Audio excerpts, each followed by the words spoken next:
Isang mapagpalang araw sa ating lahat. Papakita ko sa inyo guys kung paano ako magdaing ng boneless na bangus. Ayan guys, 2 piraso. Lipat ko muna sa isang plato para ako makapag timpla ng aking pangbabad. Ayan, isang kutsaritang asin. Kahit anong uri ng asin, rock salt ang gamit ko. Isang kutsaritang asukal, pampabalansin ng asim.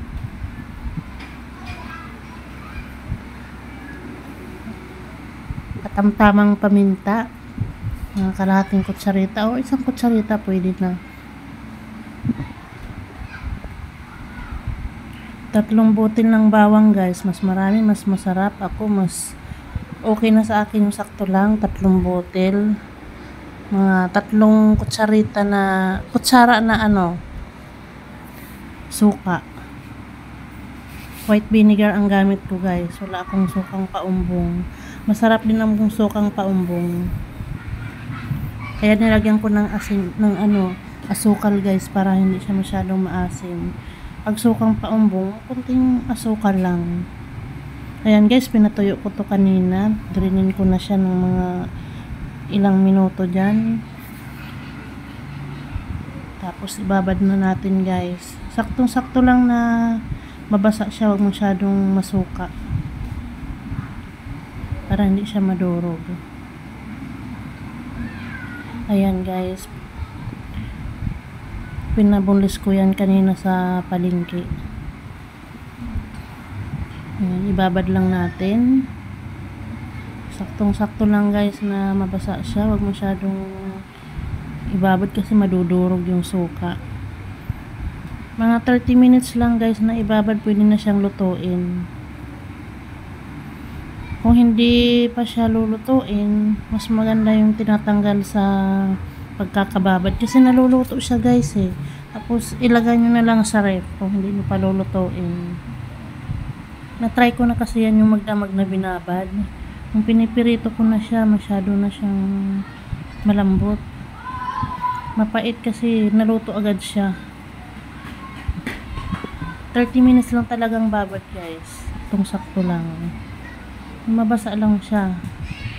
Tapos masip-sip lang niya yung tinimpla mong pang marinade. Sakto na yun.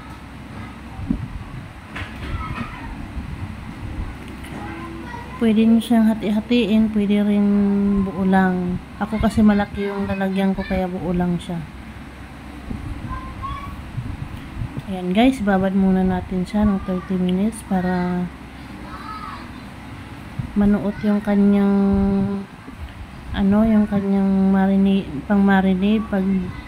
Pag kasi guys, nasobrahan siya ng babad, ayun nga, naglalasog-lasog. Mas maganda yung buo lang kasi malaki naman yung container ko. Makita nyo guys, mamaya after 30 minutes lulutuin ko na yan. Ayan na nga guys, after 55 years, charot. After 30 minutes, ayan, pwede na siyang luto guys. Napakasarap nito. Mahinang-mahina lang ang apoy guys, parang hindi pumutok-putok. Ayan, nalalapit-lapitan ko kasi pagka malakas ang apoy guys, putok-putok yan. Hindi siya masyadong maluluto, masusunog yung ibabaw niya. Sama naman ang daing mabilis maluto kasi na yan eh, marinated na. Kaya ang ginagawa ko, mahinang-mahinang apoy. Tapos pinapaliguan ko lang siya guys, charot. Inaanoan ko lang siya ng mantika at ibabaw para at least yung bangus na siya ng mantika, diba, yung ibabaw, para pag yung binaliktad lang guys, hindi na siya didikit. Ayan, diba, hindi siya pumuputok-putok guys kasi mahina lang ang ating apoy, saka medyo madami ng konti ang mantika. Huwag din naman i-deep fry, sakto lang, ligo-ligo lang. Pag medyo dilaw-dilaw yung mga gilid-gilid guys, ayan, pwede nang balik ka rin mo. Ayan yan, mababaliktad.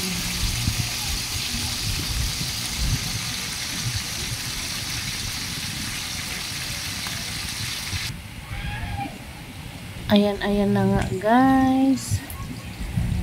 Lapit na siyang maluto. Pag golden brown na yung mga gilid-gilid, malapit na yun siya maluto.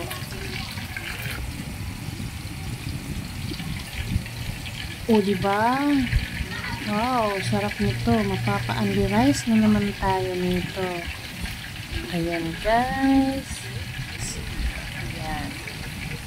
Lutuin ko sila parehas. Pag hindi namin naubos na yung almusal, kaya kamayang tanghalian, lalantakan ng anak ko dahil favorite na to. Ayan, ang bango. Ang bango nga guys, pag bagong salang, hindi siya masyadong maasim. Balance lang siya kasi yung asukal, kalahating kutsarita, yung asin, kalahating kutsarita din. Siyempre, hindi mawawala ang ating kamatis. Ang ating gintong kamatis na mas lalong sumasarap dahil sa kamahalan niya. Tsari-tsari. Ayan, napakamahal nga guys ng kamatis ngayon, pero hindi tayo papitigil dahil ito ang masarap i-partner sa ating dahil. Masarap to siya guys i-partner sa kahit anong prito na isda. Mapadaing man yan o mga paprisko na isda, masarap siyang i-partner guys. Pampatanggal ng umay. Ayan na nga guys.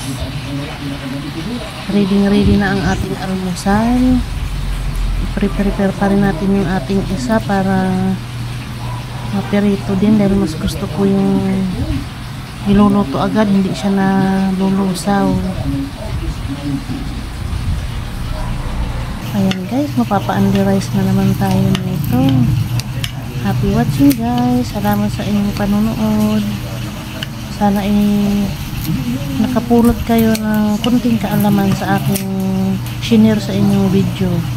Maraming salamat sa inyong panonood. Shout out sa aking mga friend dyan. Alam nyo na yun kung sino kayo. Mag-love shout out sa inyong lahat.